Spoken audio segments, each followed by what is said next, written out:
ഹേ സ്നിഫേഴ്സ്, അപ്പോൾ എല്ലാവർക്കും ചാനലിലേക്ക് സ്വാഗതം. ഇന്ന് കുറച്ച് സിനിമ അപ്ഡേറ്റ് ഉണ്ട്. ആദ്യത്തെ അപ്ഡേറ്റ് നമ്മുടെ വാഴ 2 പറ്റിയാണ്. സിനിമ അങ്ങനെ ഒരു ഇൻഡസ്ട്രിയൽ ഹിറ്റ് അടിച്ചിരിക്കുകയാണ്. അപ്പോൾ കേരളത്തിലെ ഹയസ്റ്റ് ഗ്രോസ് ആയിട്ടുള്ള സിനിമയായിട്ട് മാറിയിരിക്കുകയാണ്. അതായത് നമ്മുടെ നീലിനൊക്കെ തൂക്കി അടിച്ചു. അപ്പോൾ ഇനി പാട്രിയോട്ടും ദൃശ്യം 3 വരട്ടെ, നമ്മുടെ വാഴ 2 തൂക്കി അടിക്കട്ടെ. നമ്മുടെ ലോകേഷ് കനകരാജ് ആദ്യമായിട്ട് നായകനാവുന്ന ചിത്രമാണ് DC. നമ്മുടെ വാമികയും കൂടെ ഉണ്ട് സിനിമയിൽ. അപ്പോൾ സിനിമയുടെ ഫുൾ ഷൂട്ടൊക്കെ കഴിഞ്ഞൊക്കെയാണ്. അപ്പോൾ എന്തായാലും നമുക്ക് സിനിമയ്ക്ക് വേണ്ടി വെയിറ്റ് ചെയ്യാം. നമ്മുടെ ടിനു പാപ്പച്ചൻ്റെ കൊല്ലം കൊട്ട കമ്പനി എന്ന സിനിമ 81 ഡേയ്സ് കഴിഞ്ഞിട്ട് ഇതിപ്പോൾ പാക്കപ്പ് ആയിട്ടുണ്ട്. അപ്പോൾ എന്തായാലും അജഗജാന്തരം പോലെ ഒരു ഗംഭീര അടിപ്പടം തന്നെ ആവട്ടെ. കുറേ പുതുമുഖങ്ങളും നമ്മുടെ സജിൻ ഗോപുവൊക്കെ ഉണ്ട്. അപ്പോൾ എന്തായാലും നമുക്ക് സിനിമയ്ക്ക് വേണ്ടി വെയിറ്റ് ചെയ്യാം. അടുത്ത അപ്ഡേറ്റ് നമ്മുടെ പാട്രിയോട്ട് എന്ന സിനിമയെ പറ്റിയാണ്. സിനിമയിൽ മനുഷ്യൻ എന്നൊരു സോങ് റിലീസ് ചെയ്തിട്ടുണ്ട്. നമ്മുടെ മമ്മൂക്കയാണ് സിനിമയിലെ ലിറിക്സൊക്കെ പാടിയത്.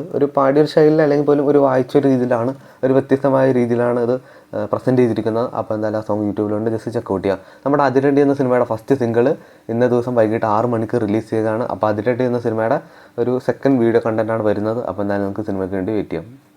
നമ്മുടെ ആസിഫ് അലിയുടെ ടിക്കി ടാക്ക് എന്ന മൂവി ഏതാണ്ട് ഒരു 150 ഡേയ്സ് ഇപ്പോൾ കഴിഞ്ഞിരിക്കുകയാണ്. ഇനിയും സിനിമയുടെ ഷൂട്ടിംഗ് ബാക്കിയുണ്ട്. അപ്പോൾ അതേ ആസിഫ് അലിയുടെ ഈ കാണുന്ന ഒരു സ്റ്റില്ല് ഇപ്പോൾ യൂട്യൂബിൽ നമ്മുടെ സോഷ്യൽ മീഡിയയിലൊക്കെ ഭയങ്കര ട്രെൻഡാണ്. ഒരു ഇതായിരിക്കും സിനിമയിൽ ലുക്കായിട്ട് വരുന്നത്. അപ്പോൾ എന്തായാലും കിടിലൻ ലുക്ക് തന്നെയാണ് ആസിഫ് അലി. അപ്പോൾ ആസിഫ് അലിയുടെ ഈ KGF വേണ്ടി നമുക്ക് വെയിറ്റ് ചെയ്യാം. നമ്മുടെ നിവിൻ അടുത്തായിട്ട് ചെയ്യാൻ പോണത് നമ്മുടെ വിപിൻ ദാസിൻ്റെ ഒപ്പമാണ്. ഒരു ഗ്യാങ്സ്റ്റർ കോമഡി പടം, അതായത് നമ്മുടെ ആവേശം പോലത്തെ ഒരു പടം തന്നെ ആയിരിക്കും. എന്തായാലും നമുക്ക് ആ സിനിമയ്ക്ക് വേണ്ടി വെയിറ്റ് ചെയ്യാം. ഈ മാസം ലാസ്റ്റ് ഇറങ്ങായിരുന്ന ചിത്രമാണല്ലോ നമ്മുടെ രാം ചരണിൻ്റെ പെഡ്ഡി. അപ്പോൾ സിനിമയുടെ റിലീസ് ചെയ്ത് ഇപ്പോൾ താൽക്കാലമായിട്ട് നമ്മുടെ ജൂൺ മാസം 25-ാം തീയതി വന്നിട്ടുണ്ട്. എന്തായാലും നമുക്കൊരു ഒഫീഷ്യൽ ഡേറ്റിന് വേണ്ടി വെയിറ്റ് ചെയ്യാം.